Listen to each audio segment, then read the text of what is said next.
Muy bien, el día de hoy vamos a hacer un video para los alumnos de quinto grado de educación secundaria del Colegio Mancio Varona, donde vamos a empezar hablando de la segunda parte del sistema nervioso. ¿Ya? Y vamos a empezar por el cerebro. El cerebro básicamente deriva del telencéfalo, como ya lo habían mencionado. Está formado por los hemisferios cerebrales derecho e izquierdo. Estos dos hemisferios están unidos por el cuerpo calloso, que está formado por sustancia blanca. El cerebro básicamente se puede considerar como la masa más grande del sistema nervioso. Tiene una ubicación anterorostral, ¿no? Lo llaman rostral porque es superior, pero no se puede decir superior, sino lo llaman rostral, ¿no? En comparación, por ejemplo, en relación con el cerebelo. Entre el cerebro y el cerebelo se encuentra una membrana que se llama tentorio o tienda del cerebelo, básicamente. Su función básicamente del cerebro sería la función control de todo el mundo interno y externo. En cuanto a las características, tenemos que el peso es de 1200 a 1400 gramos aproximadamente. Tiene un tamaño de 17 centímetros de largo, 3 centímetros de ancho y 14 centímetros de alto. En cuanto a su localización, básicamente se encuentra en la cavidad craneal. En cuanto a las cisuras, en las cisuras tenemos una cara externa, encontramos la cesura de central o de Rolando, la cesura lateral o de Silvio y la cesura perpendicular externa, que después lo vamos a ver. Y en la cara interna encontramos la cesura calcarina, la cesura calloso marginal y la cesura perpendicular interna. En cuanto a las caras, tenemos una cara externa, una cara interna y una cara inferior. Y tenemos que el cerebro presenta 5 lóbulos que lo vamos a ver a continuación. Cara externa del hemisferio cerebral. En la cara externa encontramos obviamente los 5 lóbulos. Tenemos lóbulo frontal, lóbulo parietal, lóbulo occipital y lóbulo temporal. Falta uno, que es el lóbulo de la ínsula, que de aquí lo vamos a ubicar. Ubicamos en primer lugar lo que son la cesura de Rolando o central. La cesura de Rolando central va a dividir el lóbulo frontal del lóbulo parietal. En cambio, la cesura de Silvio o lateral divide, separa el lóbulo frontal del lóbulo temporal. Y en la parte posterior encontramos la cesura perpendicular externa, que por debajo encontramos al lóbulo occipital. ¿Ya? Ahora, en la parte interna de la cesura de Silvio, si abrimos esto con unos separadores, en la parte interna de la cesura de Silvio encontramos el quinto lóbulo, que se llama ínsula o también llamado isla del Rey. Ínsula o isla del Rey, que tiene que ver con los principios primitivos de lo que es el olfato y el gusto. ¿Ya? Ahí estarían los 5 lóbulos: lóbulo frontal, lóbulo parietal, lóbulo occipital, lóbulo temporal y lóbulo de la ínsula, que aquí le está marcado de rojito. ¿Ya? Muy bien. En la parte externa ya del cerebro encontramos lo que es la corteza cerebral, que está formada por sustancia gris y tiene un grosor aproximadamente de 3 a 5 milímetros aproximadamente. La corteza cerebral tiene una función muy importante. Básicamente se le considera el centro de la inteligencia y el centro del pensamiento consciente, además del centro de la memoria, del juicio, de la personalidad. Tiene 6 capas aproximadamente. La capa molecular o plexiforme, la capa granulosa externa, piramidal externa, granulosa interna, piramidal interna y la capa fusiforme, que obviamente sería la más interna, o sea, de afuera hacia adentro. Primero comenzamos con la capa molecular o plexiforme y la más interna sería la capa fusiforme. Una pregunta del examen de admisión es: ¿dónde se encuentran las células piramidales de Betz o las células piramidales de Betz? Se encuentran internamente a nivel de la piramidal interna, se encuentra en la capa llamada piramidal interna. En la cara interna de un hemisferio cerebral encontramos, por ejemplo, la cesura calcarina, como ya lo habíamos mencionado, que está relacionado con el centro de la visión.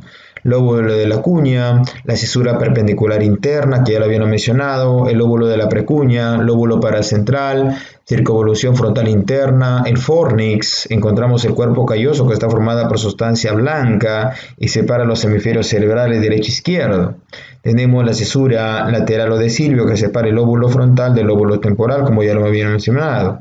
Tenemos el gancho del hipocampo, tenemos la circunvolución del hipocampo, tenemos el hipotálamo y el tálamo. Esta región se llama tálamo. Recordar que el único sentido que no pasa por el tálamo es el olfato, pregunta de examen. A nivel de las áreas de Brodmann, primero tenemos que reconocer las cesuras, ¿no? Tenemos la cesura Rolando de central, que separa el lóbulo frontal del lóbulo parietal, ¿no? Entonces, en esta cesura de Rolando, toda esta zona se llama área, obviamente, postrolándica, mientras que esta área que estoy señalando sería área prerolándica, ¿ya? Muy bien, en el lóbulo frontal encontramos el área 4 y el área 6. Y el área 4, la corteza motora primaria que tiene que ver con el movimiento. El área 6, corteza motora secundaria asociativa que también tiene que ver con el movimiento, ¿ya? Esta área obviamente sería prerolándica.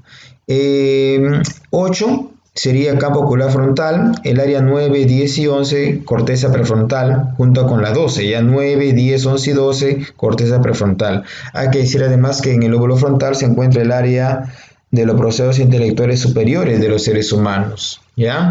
Luego vemos ya en el lóbulo parietal, sería post-rolándica, 1, 2 y 3, que es el área somatosensorial primaria, que tiene que ver con el área del tacto. El área 5 y 7, corteza somatosensitiva secundaria o de asociación, que tiene que ver con la estereognosia. La estereognosia es la capacidad que uno tiene de reconocer objetos con tocarlos pero sin verlos, ya esa es la estereognosia, reconocer objetos solamente con tocarlos pero sin verlos. Muy bien. También en el lóbulo parietal encontramos el área 43, que es la corteza degustativa, que tiene que ver con el área del gusto, ¿ya? Entonces parietal, área del tacto y también área del gusto. En el lóbulo occipital tenemos el centro de la visión, área 17, 18 y 19. Área 17 llamada corteza visual primaria, que me permite ver el objeto, área de la visión. 18 y 19 es área visual asociativa, que también es el área de la visión, pero básicamente tiene la capacidad de saber lo que estamos viendo. O sea, el área 17 te permite ver, pero con la 18 y 19 nos permite reconocer lo que estamos viendo, ¿ya? Entonces en el lóbulo occipital encontramos el área de la visión.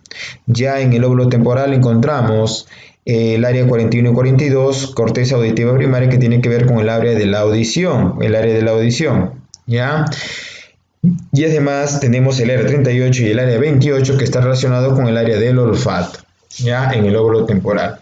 Un dato muy importante, que aquí reconocemos la cesura de Silvio que separa el lóbulo frontal del lóbulo temporal. En el lóbulo frontal encontramos el área de Broca, que es el área 44 y 45. No te olvides, si el área de Broca me permite hablar coherentemente y escribir coherentemente lo que estoy pensando. Una lesión causaría la afasia motora.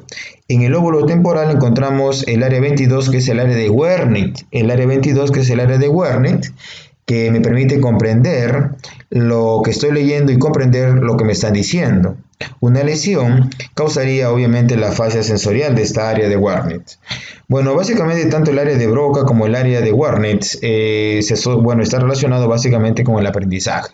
Muchos consideran, y obviamente preguntas de exámenes de admisión, que el área de Broca, el área 44 y 45 se ubica en el lóbulo frontal, mientras que el área de Wernicke se ubica, el área 22, en el lóbulo temporal. No olvidar eso, ¿ya?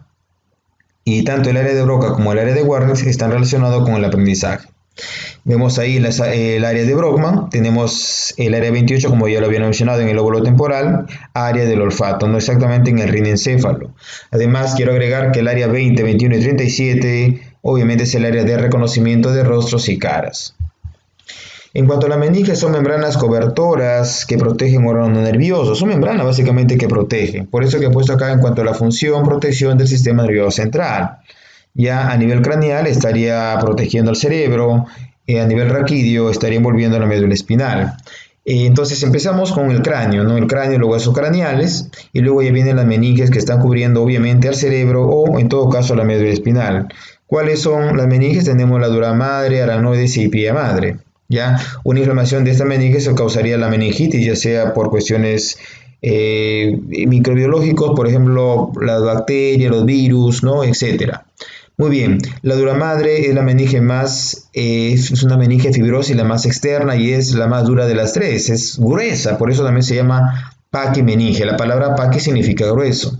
Luego viene el aracnoides, que tiene forma de tela de araña, tiene una cisterna, tiene cisternas como la cisterna magna.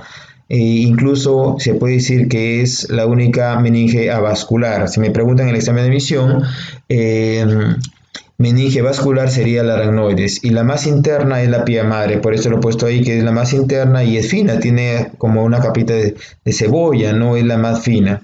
Tanto la aracnoides como la pía madre son las más delgadas, por eso que también se le llaman a las dos lectomeninges, ¿ya? Y la pía madre va a hacer contacto directo ya sea con el cerebro o la médula espinal. Entre estas estructuras hay espacios, por ejemplo, como vamos a ver, entre el cráneo y la dura madre encontramos el espacio epidural, se le llama epidural porque está encima de la dura madre. Luego entre la dura madre y aranoides encontramos el espacio subdural, ¿no?, debajo de la dura madre.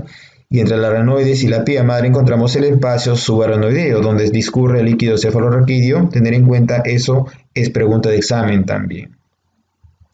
Finalmente encontramos ya los ventrículos cerebrales, que son cavidades a nivel del cerebro por donde se produce y donde discurre el líquido cefalorraquídeo.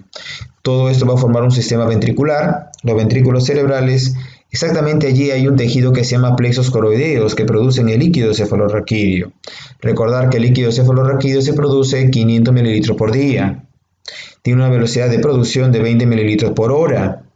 Circula entre 80 y 150 mililitros por día y tiene un drenaje de 350 mililitros por día.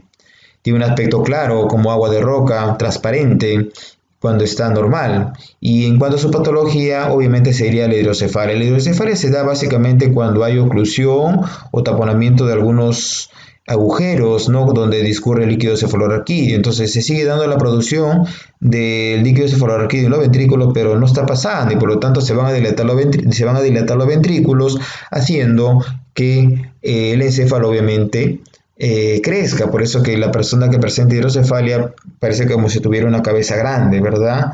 Porque los ventrículos están totalmente dilatados por el líquido cefalorraquídeo que, bueno, está obstruido y no está drenando correctamente. En cuanto a los ventrículos cerebrales, encontramos los ventrículos laterales. Acá están los ventrículos laterales, que son 1 y 2. Ahí se encuentran los plexos coroideos, donde se produce la mayor cantidad de líquido cefalorraquídeo. Allí se produce la mayor cantidad de líquido cefalorraquídeo. Luego tenemos el tercer ventrículo, luego el cuarto ventrículo y finalmente el espacio subaranoideo.